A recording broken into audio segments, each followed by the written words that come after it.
The most important thing to remember when you're voting for President of the United States is Hi, my name is David Ryan Barcega Castro Harris, all five names for all the ancestors, and welcome to the Amplify RJ podcast. As I amplify the philosophy, practices, and values of restorative justice as I navigate the world. Restorative justice is a philosophy, set of practices, and values that are rooted in indigenous values of interconnection that emphasize repair of harm when harm occurs, but also proactively focuses on building and strengthening relationships rooted in equity and trust. So you can apply that framework to lots of different settings. And the thing that is front of mind for me and so many people is the US election. A couple caveats. Amplify RJ isn't inherently political, although you can make your assumptions about where I stand based on the fact that I explicitly teach restorative justice through an abolitionist, anti-racist, and decolonial lens. I am no political expert. These are my opinions. I'm not telling you who to vote for, how to vote. And when we're talking about US elections, let's remember that we're having this conversation about a country that was built on land theft, genocide, broken treaties, forced assimilation, and chattel slavery. So with that being said, this conversation is about the election tomorrow and about how to engage in political life under these circumstances in general. So the most important thing to remember about voting for the President of the United States is the job of the president. So let's go over that. For those of you who don't know, the job of the President of the United States is to lead the executive branch of the federal government, act as commander-in-chief of the armed forces, and serve as the head of state and government. This means that their responsibility includes implementing, enforcing, or vetoing laws passed by Congress, conducting foreign policy, appointing federal judges, officials, ambassadors, and cabinet members. The president also sets national priorities, proposes legislation, and prepares the federal budget. So the president isn't a dictator. The president can't just enact whatever policy they want. We do have executive orders, but those are used sparingly and with very specific circumstances. And so when you think about voting for the person that you want to uphold that office, so when you think about the options that we have for the person to fill this job, we have two major candidates. One, Donald Trump would do a terrible job from my perspective at the vast majority of these things. He is not someone who would build the world that I want to see. Again, with values of equity and trust and building and strengthening relationships and repairing harm, like that's not something that goes with the person or the politics of Donald Trump. Now, the other major candidate is Kamala Harris, right? And there are many things that I agree with her with, and there are many things about her and her policies and the Democratic Party's agenda that I don't agree with and find intolerable, in fact. If you're like me, one of the major points of contention with the Harris-Walz campaign is the way that they are going to deal with foreign policy, specifically around the ongoing genocide of the Palestinian people in the apartheid Israeli state. So with that in mind, let's focus on the commander-in-chief part of the president's job.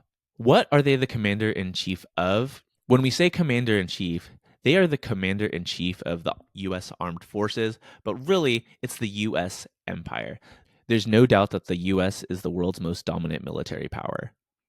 And the President of the United States is devoted to preserving U.S. power where they can, and they'll do whatever it takes.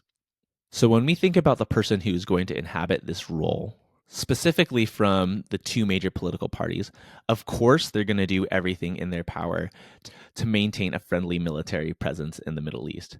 This video is not going to go into all the details of the conflict of the Middle East and the creation of the State of Israel and how that's been propped up by Western powers.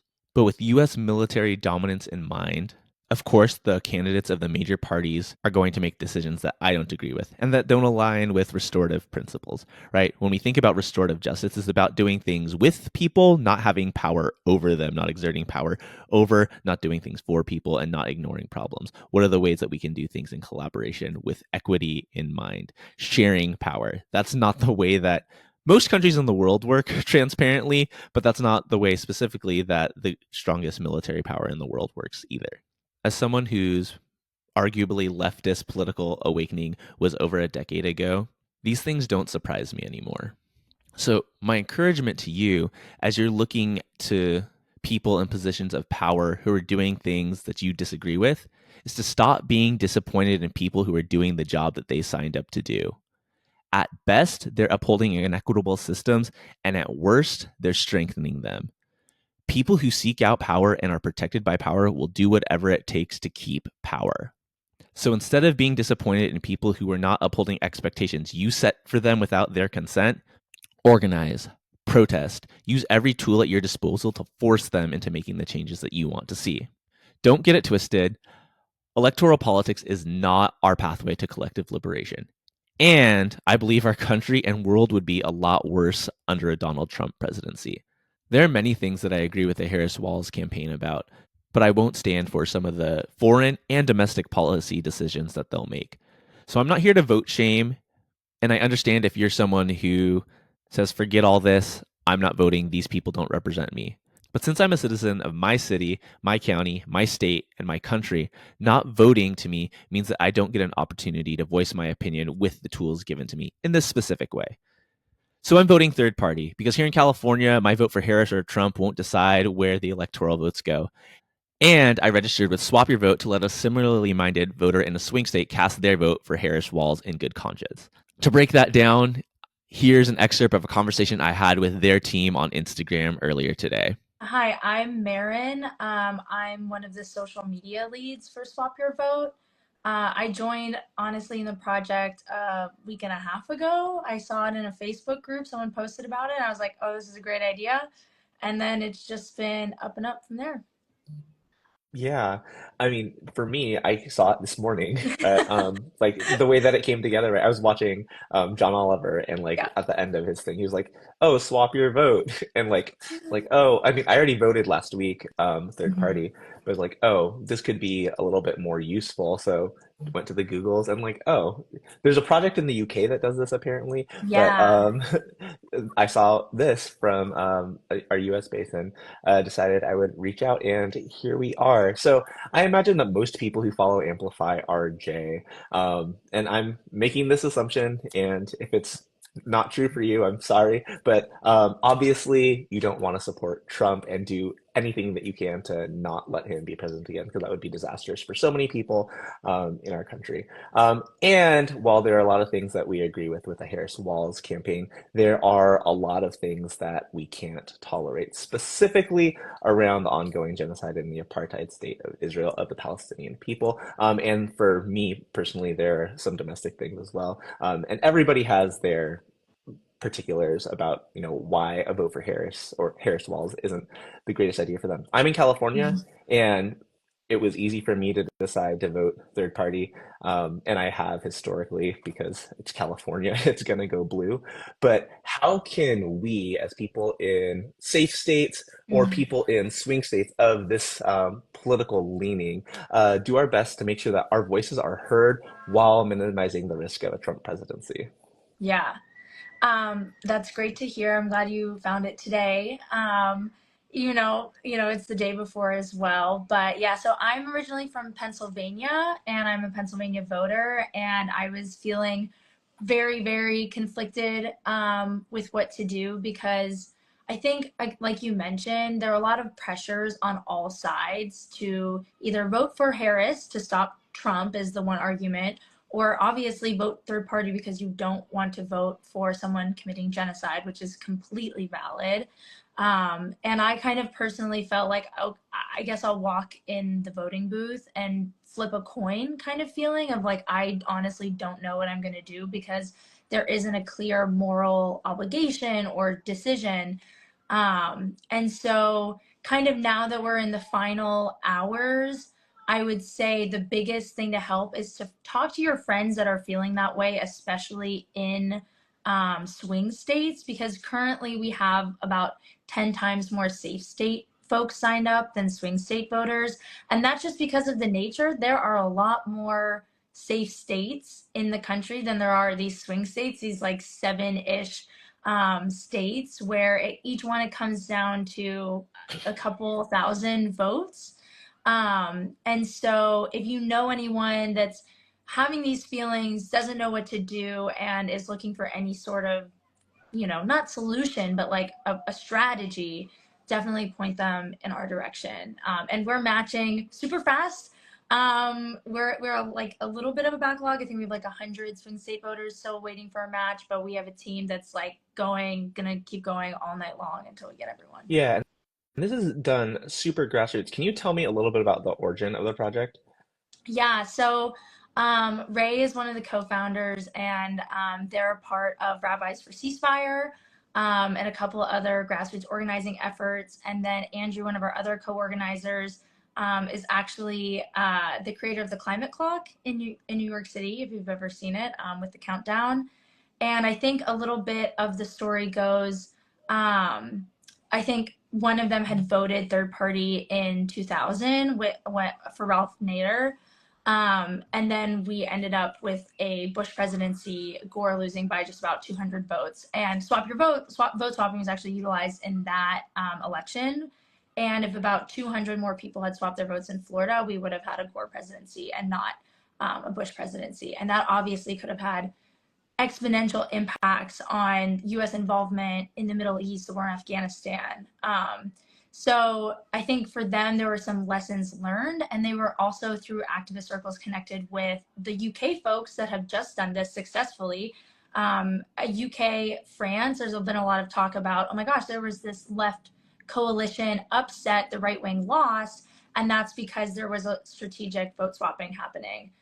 So this is not a strategy that is new, and it's not a strategy that is just in the US. This is something that is used globally. Yeah, I mean, the first time that I realized what vote swapping was like watching The West Wing a long time ago, and there was this episode where Donna had like miscast her ballot and like found a Republican to switch, and like that's like a kitschy love Yeah. story that started from there. But this is legal, we should Yeah. say upfront, like this Oh, is yeah. legal, and there are lots of people who are willing to do this, and I think this being the day before, I'm thinking about tomorrow, but I'm also thinking about this idea on this scale is new to so many people. And Mm-hmm. so, like, by sharing your email address in a safe state or a swing state, when we're thinking about building power for the future, having this infrastructure built now, Yeah. even if you're already in a safe state and like like you said, like you have a surplus, like send your information to swap your vote.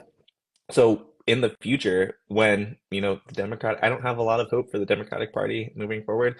In the future, as we continue to organize and continue to be in relationship with people who think left Mm-hmm. of what the Democratic Party has to offer, more progressively, and people can use other adjectives to describe their leftist politics. There are movements that can be built from moments like this. It's not just about tomorrow, although tomorrow Yeah. is important. Talk to your friends in swing states. If you're in a safe state, share your information. But it's not just about this moment, it's about the future that we're going to continue to build. The other thing I'll say too is if you have a friend in a swing state that you love and trust, you can just swap. You don't have to sign up on our website. Some people are like, well, like with a stranger, how can I do this? Which is a very valid, concern. And so if you know someone that you trust to your vote with, like that is a perfect opportunity. And then, as you mentioned, it is legal. So it was the Ninth Circuit Court of Appeals, Porter v. Bowen, 2007. If anyone wants to look up the court case, vote swapping is protected under First Amendment, free speech. And again, reiterating at the end of the day, it's a pledge. There's no monetary or financial exchange. It's about strategy, it's about communication, it's about trust. And so that's how it's protected. And we, talked to the original lawyer that argued and won the case. And so, we're set there. I know a lot of people are initially like, what is this allowed? But yes, yeah, it is. Yeah, so it's a pretty straightforward process. It took me like 4 minutes to go through on Yeah. swapyourvote.org. That's important. The .org part .org. is important. And really want to encourage people to sign up to vote. If I was, or to exchange that vote, or at least share your information. If I was savvier with social media, I think I would have that linked somewhere, but it's pretty straightforward. Swap your vote, or I know it's in y'all's bio as well. I think we've got a Yeah. question. There, is it really swapping if most safe state folks getting involved were leaning third party already? Um, I don't know how you want to take that, Yeah, if you've got I a would response. say, yeah. I mean, we're definitely looking mostly for those swing state voters that are like really on the fence. Not so much the people that have like really decided like, oh yeah, I'm going to vote for Harris and I was always going to vote for Harris. Like we're looking for those people that this is kind of their swap. This is a solution for them. But obviously everyone is welcome to like join in and participate.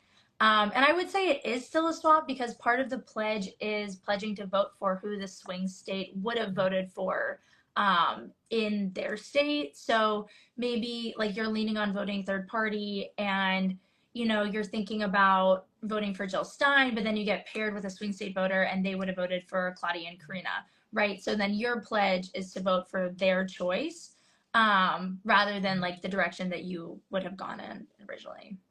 Yeah, and earlier on Instagram I was scrolling and this Octavia Butler quote came up when, a student had asked her about like, you're naming all these problems, what's the solution? And Mm-hmm. she's like, there's no single answer that will solve all of our future's problems. There's no magic bullet. Instead, there are thousands of answers at least, and you can be one of them if you choose, right? This is not a cure-all, right? With your action today, you're not going to swing an election for Cornel West, Claudia, Right. and Karina or Jill Stein, right? Like we're very realistic about what that's doing, but like this is strategy building, for the future. And like Lakes or Likes said in the comments, this is 2 for 1. So Yeah.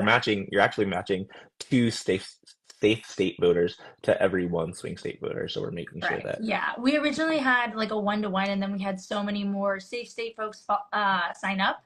And, we like checked, and it's still protected by free speech. And I think it also helps some of those voters in swing states that are still hesitant, to be like, well, we can like 2-for-1, we can double your impact. Because the reality is that the candidates, the like major party candidates, are right now like pretty much exclusively campaigning in swing states, and they're missing out on these millions of people across the country in these like supposedly safe states that just get ignored and taken, their votes are taken for granted. So part of this too is saying like, hey, you can't just expect our votes all the time. Like we're leveraging the fact that it is mostly safe, but we are saying like we're going to put you on notice. Like, you need to earn our votes too. You need to earn every vote across the country. It's not something that you can just expect from us, without earning it. yeah. And like when we're naming problems in the US electoral system, right? Myriad, and not all of them are getting solved today, but this is a way for, again, those of us who are third party minded towards the left specifically. And I think Mm-hmm. that's important. One of the things Yeah. that I saw on your website, like you're not swapping with people in red state, like you're not swapping for No. Trump votes, right? Yeah, something for votes. Right. Yeah. It's really but like I really appreciated that being Yeah. explicitly laid out on the website. Anything else that you wanted to leave the people with? Yeah. I was going to say to think about long-term strategies. We have an FAQ on our website now, and there's still a conversation that's going to happen with like our internal team of like how we're going to pivot, abolishing the electoral college. Changes everything, changes the game. There's the National Popular Vote Compact, Interstate Vote Compact. So checking that out, and then also looking into alternative voting systems such as ranked choice voting or approval voting. Right now, the way we vote, you vote for one candidate, and this like allows for votes to get split and for like folks that are running that from smaller parties to be considered spoiler candidates. And different voting reforms such as ranked choice voting and approval voting eliminate that. So they eliminate any sort of like, oh, this is a spoiler candidate, or oh, I have to vote for the lesser of two evils. And Maine and Alaska both have ranked choice voting, and it's on the ballot across the country. And there's lots of other voting reforms, including like proportional representation, that are like good things to like learn about now and like start working locally to be like, okay, how can we change our statewide election process to really amplify the voices of the people and not corporate interests? So this is just the beginning, and we're future oriented, and we're dedicated to creating a more just world for everyone in it. Yeah, absolutely. So action steps, go to Yes. swapyourvote.org. fill in your information, go through that process. If you want to learn more about this conversation, if you're just jumping on at the end, it's going to be posted in full on my Instagram feed, the Amplify RJ Instagram feed, and a longer conversation about the election is going to go up in the Amplify RJ podcast feed. Thanks y'all so much for jumping on. So last minute, and everybody take care of yourselves for the next Yeah, couple days. please do. Please take care of yourselves. Remember, voting is not a revolutionary act, but regardless of how Tuesday goes, there's a lot of work for us to continue to do for all of our collective liberation. Maybe swapping your vote today could be just one small action to make organizing under the next president a little less burdensome. And don't forget to pay attention to your local elections too. I know we're getting late in the process, but do your research, find voting guides that align with your values, and do your best. Your city, county, and state level decisions shape your world just as much as national decisions. The second thing to remember is that your political life does not begin or end with casting a ballot. You vote every day with the way that you spend your time and with the way you spend your money. We all make trade-offs every day living under capitalism, both as workers and consumers, but you got to do the best you can. Part of that is really understanding what your values are and what compromises you're willing to make on a personal level in our imperfect world. But if you want to be more intentional about making equitable change in your community, find the people who are doing work in your community and work alongside them. I'm not here to endorse a specific party or organization, but there are always people in your community who are fighting the good fight. You don't have to reinvent the wheel or work from scratch. Find people who are working on an issue that you care about in a way that you feel good about and go work alongside them. They won't be perfect, just like you're not perfect. And there are going to be contradictions and conflict there. But choosing your lane or choosing an issue in your community is not only a great way to build community, it's probably the most effective way that you can make change. Unless you happen to be a billionaire, listen to this. Shoot, I'll take multimillionaire with some cash to throw around to make some political change. Then DM me and we'll talk. I've got some ideas. The third and kind of final thing to remember about this election and this election season is that our work and the mission of collective liberation does not change after Tuesday. We'll have to organize, educate, advocate, legislate. Oh man, too many rhyming words to build the world that we want to see. So get some rest, take care of yourself, check in on your community, check in on your elders, check in on your friends, especially the ones who are publicly doing the work. From experience and conversations that I've had with people, I know so many of us are tired and barely hanging on. Building a world rooted in principles of interconnection means that we take care of each other with the big decisions that we make and on the micro interpersonal levels as well. Whether it's sending some food, offering to watch somebody's kids,